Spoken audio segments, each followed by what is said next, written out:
Hi, I'm Zibby Owens, and you're listening to Moms Don't Have Time to Read Books. This 30-minute podcast features a new author interviewed by me every single day, 365 days a year, for about 30 minutes. I am also the publisher for Zibby Books, which publishes 12 books a year in fiction and memoir. Our books are already out now. You can check it out on zibbybooks.com. And we have a magazine called Zibby Mag, where we have lots of wonderful essays and lifestyle features. That's at zibbymag.com. We have classes at zibbyclasses.com. And I recently opened a bookstore in LA called Zibby's Bookshop at 1113 Montana Avenue at 11th Street in Santa Monica.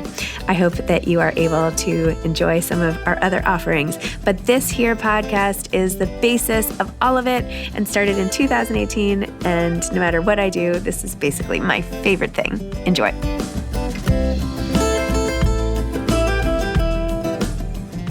Jessa Maxwell is the author of The Golden Spoon, a novel. Jessa lives in Jamestown, Rhode Island with her husband, cats, and a 3-legged dog. She has also written and illustrated 6 picture books and worked as a journalist. And wait until you hear in this episode just which children's books she wrote and listen to me figure it out. It was a total podcast highlight for me. And by the way, The Golden Spoon was chosen as one of Sarah Select's books. Sarah Select's is a fabulous book club from Sarah Gelman on Amazon, and you should totally check that out as well. Welcome, Jessa. Thank you so much for coming on Moms Don't Have Time to Read Books to discuss The Golden Spoon, a novel. Thank you for having me. I'm so excited. Thank you for shouting out my fluffy pancakes on Instagram. Oh, those look really good, actually. I have never attempted those. It's amazing. I don't know. I felt a little humbled though, because then my husband showed me all these other restaurants, even in New York, that have perfected the Japanese fluffy pancake. You know? Yeah, but restaurant, not like a person. I know. I think it was a very good first attempt, honestly. Thank you. They were fluffy. They were fluffy. They were. Yeah, they rose. So thank God for that. Okay, tell listeners about The Golden Spoon and where baking fits into your life. So The Golden Spoon is a murder mystery set at a baking competition. And it's kind of modeled on, the kind of kindness that you'd find in a Great British Bakeoff style baking show. And then you have these different characters. They all come from different backgrounds. And a host who has this very intense personality, kind of Martha Stewart-ish, personality called Betsy. And it's taking place at her kind of family estate, her crumbling family estate that she's very intent on keeping going. And she needs Bake Week to fund her house. Keeping up all these, old things are very expensive. So she's got all of this going on. And then this younger, very brash guy named Archie Morris is sent by the network to try to kind of resuscitate the ratings of the show. And he brings all of this drama into her life that she doesn't ask for. So that's kind of the gist of it. And it's told from many perspectives, which was really fun for me. And I just enjoyed writing it so much. It's such a good time writing it. You can tell. It's really fun. It's like the whole thing has like a wink and a nod to it. Just very... Not coy is the wrong word. Not festive is also the wrong word. I don't know. You know what I'm trying to say? It's fun. Maybe just fun and little. I love that kind of feeling. I wanted a feeling in it, and I looked for that in my writing. I mean, there's definitely some serious and dark moments in the book and themes, and I don't think the lightness is, you could say, oh, it's just a cozy, but I do think it explores themes that are deeper than that for sure, about sexism and ageism and a variety of different things. But yeah, I wanted that feeling that you have when you are really familiar with something and feel connected to the characters. And there's no character that's just a crazed sociopath in it, even the bad characters, you can kind of understand where they're coming from, which I really love.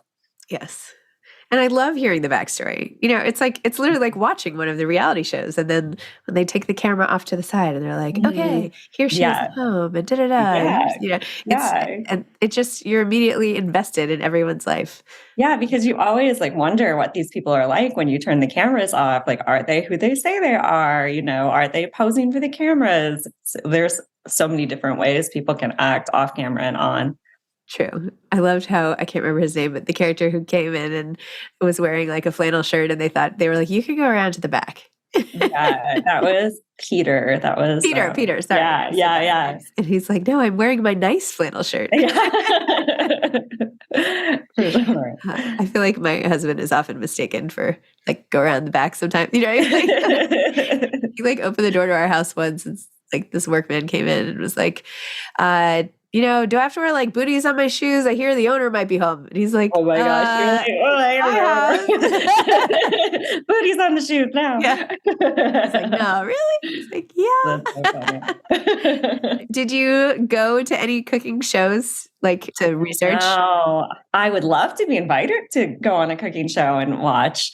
I would hate to participate. I think that would be absolutely terrifying. I'm so amazed that people are able to do so well under pressure. I can't even imagine what that would be like. It's got to take a very interesting skill set to be able to do that. But yeah, I'd love to watch a cooking show. It was fun though. The woman who voiced Betsy on the Audible is wonderful. And she actually knows a contestant named Val, who is on, I think, season 16 of the Great British Baking Show. And she has a copy of the book now and has been promoting it on social media. I really loved it. It was really, really sweet to see that connection. I should introduce you to Brooke Siam, who wrote this book called May Cause Side Effects, because she was a Chopped champion. Oh, amazing. Yeah. I mean, I think I actually have a friend too in the town. I live in Rhode Island in Jamestown. And my friend Lindsay runs a bakery there. And I'm trying to remember, I think she was on MasterChef and she read the book recently. And she was like so taken back to her time in that. And she was like, did you do research? And I didn't. Like, I kind of just imagined what I thought it would be like. Right. But I think it turned out kind of authentically, which is nice to hear. Well, also, I feel like all of us who watch them on TV, we can see what it looks like enough. Yeah, exactly. I'm interested in like the back room, like what. Yeah. Have you ever watched, I'm sure you haven't, but there's a show called Lego Masters. Have you seen that? Okay. Well, it's like the same thing, but it's with building Legos. It's actually very interesting. Oh, I would love that actually. My kids are obsessed. It's like a great family show. We all watch it together. This is like these crazy sculptures and things.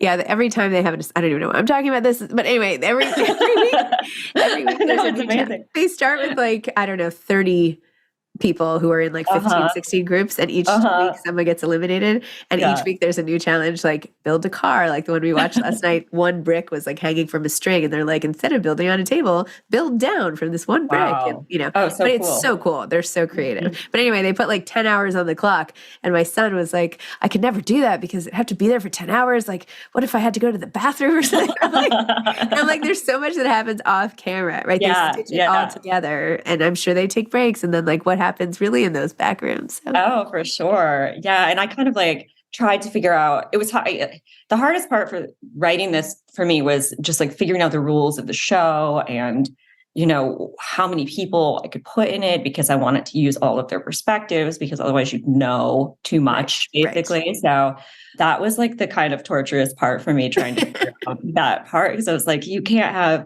was writing it and I was like, I had like 8 perspectives and I was like, is this okay? Like I kept wanting to ask people like, what would you think if you read a book that had 8 perspectives? Like, would you just shut it immediately? But I think it ended up working out fine, because the nice thing about cooking shows is everyone's so different. I love that about, just watching the Bakeoff too, or watching any of these shows, that people come from so many different backgrounds, different ages, which is super nice for having, all totally different voices. So they all play off of each other really well, I think. There was another book too that was a cooking show, but it took place during World War II. I saw that. I saw something about that one. It was like a year ago, right? Yeah. I interviewed the author, and now my mind is blank. Yeah. It was, that looked really cute. Yeah. But she was awesome. And the book was really interesting. You two should do an event or something. Oh, that would be so fun. I know. I should reach out to her. I remember. I'm going to remember her name by the time we finish talking. Okay, good. Let me let my brain just like spin and see what comes out of it. Yes. But also the way you wrote about the house made us feel like in it's not even called a house, the manor, the villa, everything from like coming in to like how you give us the point of view of the windows, right? Like this is the view down here, and this is what we can see. So you literally, it's people's points of view instead of just like voice, which was very cool. Yeah, it was fun. I tried to make it so that each section was moving. I never had one time period that was redescribed. So every Yes. character moved, and I think that helped having so many characters and having it in first person. I think that helped it go along because I think if I re-described the same scene in from different points of view, it would have bogged it down. So Yeah. I did like doing that. I like doing it that way, and it felt very kind of like cinematic writing it that way. Yes, you could see the whole thing play out. I also feel like this is like Clue. You know, it's like as if Clue was a novel with everybody having a different perspective. Like, what was Colonel Mustard thinking? Yeah, yeah. And that's such a fun story. I love that kind of thing. How did you arrive at writing this book? Like, what was your life like before you wrote this book? And how did this all come about and all I that? mean, I wrote and illustrated 6 picture books. So I was really into picture books, and I was writing and illustrating a graphic novel. And then I just always had wanted to write a mystery, though. And I kind of got to the point where I was like, if I don't write a book now, I'm just never going to write one because I had fantasized about it for so long and kind of started things. And I had all of these different ideas. And this one just came to me when I was on the phone with my mom, actually. I was just kind of complaining about how unmotivated I was. And I was like, I could write this or I could write that. She was just like, you should just write one. And this is I kept coming back to it. I was like, it's just such a fun idea. So I decided to try it, and I wrote it in 3 months, which is like wild to me now looking back on it because I don't know how I did that. Because the second book is taking a lot longer, and I'm sure all of them will after that. You know, I'm like, oh, I guess I write books in 3 months now, but I don't. But it was really sad. It was so satisfying too, and it was I think because I didn't have any outside pressure yet either. I was just writing alone in my little room. It was still kind of pandemic times. You know, and I just watching the thing turn into something was so magical to me, and just to feel so empowered, like seeing the words go down on the page. And I mean, you know that because you just finished a novel, right? Yes. Well, yes. I mean, I have to talk to my editor today about getting all my whole, all the edits. I'm like, I'm sure she won't have any edits. It's perfect. Oh, no. I know. That's the brutal part, right? I'm like, oh my God, I'm going to have so much to do, but I'm just going to live right now in the. Yes. That you finished it, which is like, I mean, I remember getting to 60,000 words, and I ended up adding 20,000 like in 2 weeks later because I wanted to send it out. I had a couple of other ideas, and I felt like it needed to be longer, but I was like over the moon. I was like, this is just like the best thing I've ever done. I felt so empowered and good. It was so cool. What was it like to sell it? It was like every dream you have. Like, I remember I used to kind of, while I was writing it, I just felt really good while I was writing it. And I would walk around and I would just kind of fantasize about what would happen. And it was beyond, I had like an auction for it. I had an auction for the TV rights to it. I did have to get a new agent when I wrote it, though. My agent didn't like it. So so I had to get a new agent, which was great. And then I got, my agent is Alexander Machinist. She's an amazing, amazing agent, really knowledgeable about everything. And she's been wonderful. And then I have this wonderful editor at Atria, and Atria has been a dream to work with. So I have 0 complaints about this experience, but I know it's very lucky. That is so cool. And it was picked for a book club. Who was your book picked for? It was picked by Sarah Gelman. Yes, that's right. Sarah selects. Yeah. I love her picks. She has really great she's picks. Great. Oh my gosh. Yeah, very exciting. So what's the TV story? Who knows? It's like, it was exciting. I mean, I really love Eileen as really incredible, prolific person, and was really excited about it. I think it's kind of stalled out now. I'm not really sure what's going on, honestly. I know she wrote a draft. I read, the first episode, which was really interesting, because it's different. I mean, she has her own spin on it because she's making it for a completely different medium. And it was so wild to see my characters doing different things that I had them do, and at first I thought I wasn't going to like it, but I actually was like really enjoyed the difference. It was like taking something and kind of moving it into a different realm a little bit. I loved it. That would be really fun, by the way, if like a ton of authors did something like that. It's like one of those games you play with the kids. Yeah. Like someone writes a chapter and then just passes the book along. Yeah. Yeah. Like that would be cool. Do you think it would work? Yeah, no, it's like what is that called? Where you fold the paper?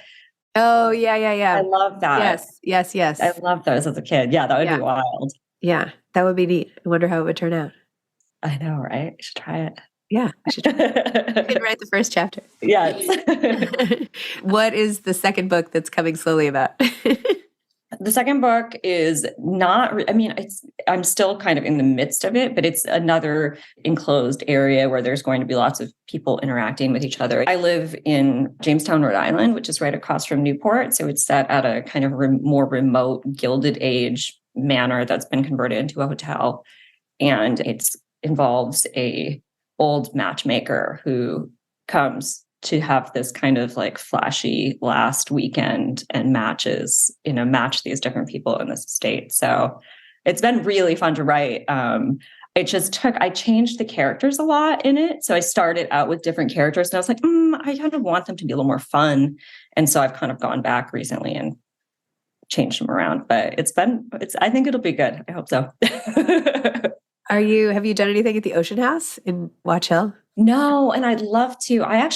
We just moved there during the pandemic and I did not know about it until recently. That would be a great setting. Oh, I mean, and if that could be the launch event, could be at that. That'd be so amazing. I'm going to connect you to Deborah Goodrich Royce, who's the owner.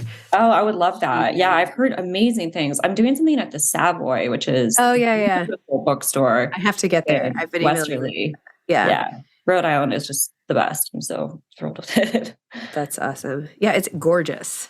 It's so pretty. I had no idea. Yeah, it's really Rhode Island was. I don't know why it's not like a big vacation destination. I mean, they have beautiful beaches. Yeah. They have beautiful hotels. I mean, in the summer, it feels like it is. Like Newport is so crazy, but Newport's kind of like the worst part of it. Of course, Newport. I just mean like the rest of. No, it's not. I mean, too. And we live on this little island. There's no hotels really, so I guess that. But there's like the perfect little family beaches. It's gorgeous. I mean, it's the perfect setting for like a murder mystery too, because it is Mayberry, the teenagers at the grocery store, like the nicest people you've ever met in your life. And it's just like, oh my God, what's happening? It's like after coming from New York for 15 years, it's like shocking. Wait, how did you choose there? My husband's family is from Newport area. Like his dad grew up in Newport and his mom went to school there and they met there.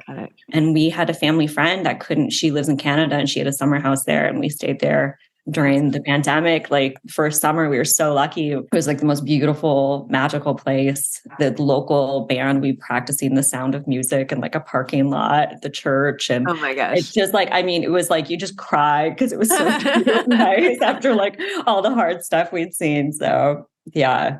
It's great. It's a great place. How did you originally get into writing children's books? And like, take me back. Like, where did you grow up? Just take me back. All the way back. Catch me up. I grew up in Wisconsin mostly. Was born in Michigan. My family's all Midwestern. I'm actually going to Minnesota at the end of this tour for the last stop, which will be fun to see family. Yeah. And I went to art school. I was an illustrator.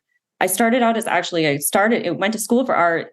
Ended up becoming a journalist. I lived in like Thailand, Egypt, Netherlands. I traveled a lot in my early 20s, came back, and then I decided to pursue illustration.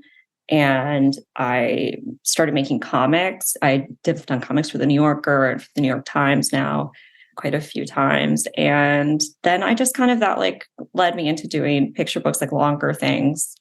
And yeah, I love doing that too, but I always wanted to write. Like the writing was always the more direct way to tell a story that I was the most interested in, but I love looking at illustration. I love kind of like the way graphic novels can tell a story too. What were your picture books? My first book was called Shark Detective. It's about a lonely shark. It is a mystery, actually. It's a lonely shark that lives in a hotel room on land and goes and looks for a missing kitty he sees on a poster. And so familiar. Oh my gosh. And when I looked you up, they don't talk about any of that in your bio anywhere. Why? No, it's kind of my fault, honestly, because I didn't want everything to come up. I used a pseudonym for this. So my picture books are under Jessica O'Lean, but I want to just have like a different thing for I didn't want to have people, look up Amazon and see like picture books and then this mystery, but it just seemed confusing to me. And I just thought it would be nice to differentiate the different things. I totally know this book. I totally know this book. Oh, that so is funny. So awesome. And then I did one called the Blobfish book. Yeah, I had a bunch of them. I still actually have an open contract with also invited to one more picture book that I need to focus on at some point. And it was, I had so much fun doing that. Oh my God, stop. You wrote Adrift? Yes. Do you have it? Oh my gosh.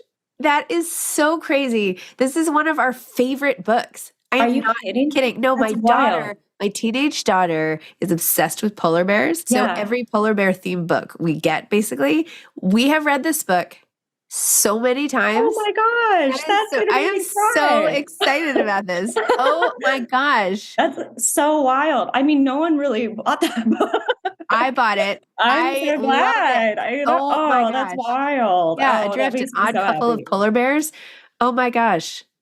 We read that all the time. I should go get it for you in the other room. I loved writing those. I loved drawing that book. I thought that was such a pretty, I loved the colors in it. It was really fun to draw. See, if you had said in all your bio stuff that you were this person also, I could have been more prepared. Oh my gosh.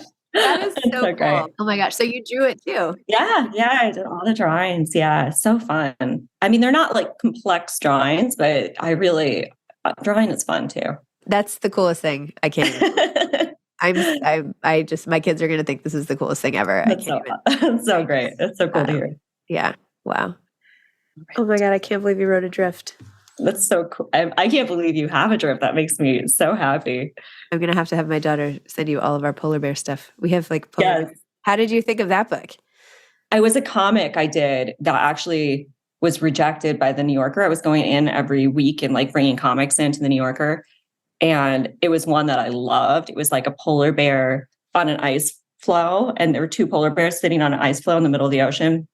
And one was nudging the other one saying, "What are you thinking about?" Yeah. And I just thought it was so funny. The image just cracked me up. And so I just developed, this whole picture book about these two polar bears. And I liked the idea of telling, it's a story about, a kind of introverted bear and an extroverted bear. And I like this kind of telling children about introverts and extroverts and how it's okay to kind of make friends in a slower, different way than we see often, where it's like this flashy, instant thing.